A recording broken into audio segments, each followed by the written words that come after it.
তো আজকে একটা নতুন ভিডিও নিয়ে আবার এলাম। তো আজকে সারাদিন একটু আমরা বাড়ির সামনে জগন্নাথ বাড়ির মন্দির আছে। তো আজকে বৃহস্পতিবার মানে কালকে একাদশী। তো আজকে মানে আশ্রমের মধ্যে টিকিট দিয়ে সেরা মানে ভোগ খাওয়া হয়। তো মা ফোন করেছে যাইবিনি, তো আমি বলছি যে মা আমার নিরামিষ ভোগ খাইতে খুব ভালো লাগে। তো আমি ঘরে রান্না করছি, এমন সময় মা ফোন করছে বলে আর ঘরে বাটাত খাইলাম না। তো এখানে বসে আসলাম, এখানে দেখো ঠাকুরের দর্শন করতেছি। গোপাল, ছোটো ছোটো গোপাল মানে সব মন্দিরে মানে গোপালের যা দৃশ্য মানে ছোটোর দিকে একদম বড় বড় সব এখানে আছে জগন্নাথ মন্দির। আমরা ত্রিপুরার মধ্যে, আপনারা যদি ত্রিপুরাতে কেউ থাকেন জগন্নাথ মন্দিরে দেখেন। আর আজকে ভিড়টা কম দেখে একটু সুন্দর করে দেখুন যেতেছে মানে ঠাকুরটি দেখাইতেছে। অনেক সময় তো প্রচণ্ড ভিড় থাকে, তো বেশি একটা দেখতে পারি না। তো একলা একলা মেয়ে মা আমরা ঘুরতেছি। তো এই নদীটা একদম পুকুরটা একদম পুকুরটা শুকাই গেছে, এখানে কাজ করতেছে। তো আজকে যখন ফাঁকা আছে, আচ্ছা পুরোটা ঘুরে একটু দেখালি মানে মন্দিরটা বিশাল বড়। ঘুরে এর মধ্যে রোদ রোয়াইতেছে, মানে খুব রৌদ্র, তো এর মধ্যে দেখতেছি এইটা হচ্ছে একটা রথ। এর উপরে রথের মধ্যে কৃষ্ণ আছে রথের মধ্যে, ভালো করে দেখা যায় না।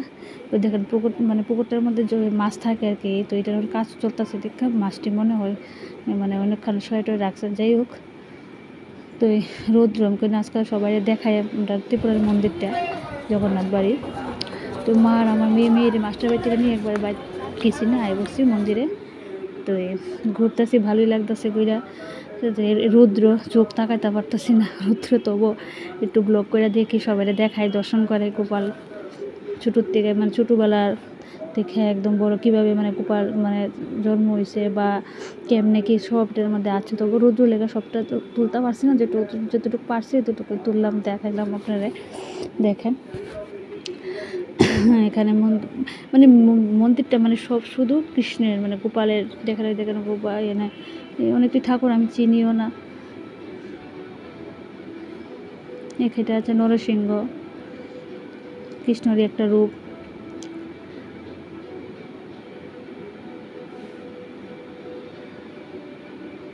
তো দেখে ভালো লাগছে, একটু ছবি মানে কয়েকটা ছবিও তুললাম, একটা ব্লগও বানাইলাম। তো এখন আমরা এখনও খামু মানে খাওয়ার কেটে সারছি, তো যাইতেছি খাওয়ার দিকে। তো আমার মা আমার মেয়ে হাসতেছে অনেক বড়। আজকে মানে সারাটা মন্দিরটা আজকে ঘুরে ঘুরে দেখলাম, মন্দিরটার ভিতরে খুব সুন্দর সুন্দর মূর্তি। তো এই যাই মানে খাওয়ার দিকে যেতেছি। তো এখানে সবাই মোটামুটি খেয়ে নিতেছে, মানে আমরা লাস্টে গেলাম, যাই জায়গা পাইতেছি না এখানে, একবার এদিকে যাই জায়গা পাইতেছি না।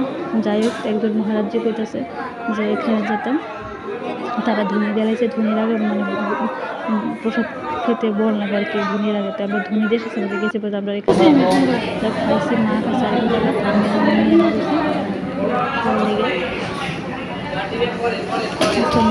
আজকের প্রসাদটা খুবই টেস্ট হয়েছে, মানে খুবই স্বাদ, মানে পেট ভরে ভালোই লাগে।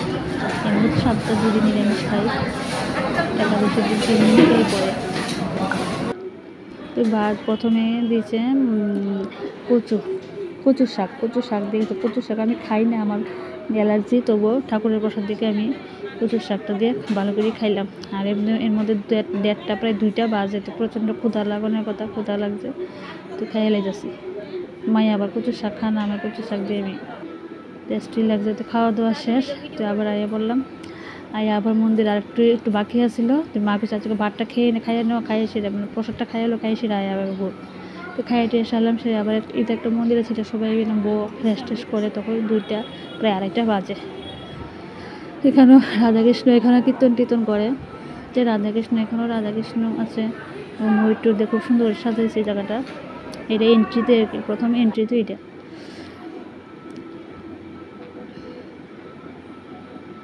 এখানে কীর্তন সবাই এখানে মানে অনেকের বাড়ি দূরে থাকে, তো এই প্রসাদ গ্রহণ করে সেরা তারা এখানে রেস্ট করে। মানে এই জায়গাটা বিশাল বড় হল রুমের মতন। এটার মধ্যে মানে যে কোনো অনুষ্ঠানে এটার মধ্যে রাধাকৃষ্ণ উৎসব বা কৃষ্ণ জন্মাষ্টমী বা যে কোনো কৃষ্ণর যে কোনো অনুষ্ঠানে এটার মধ্যে করা হয় আর কি।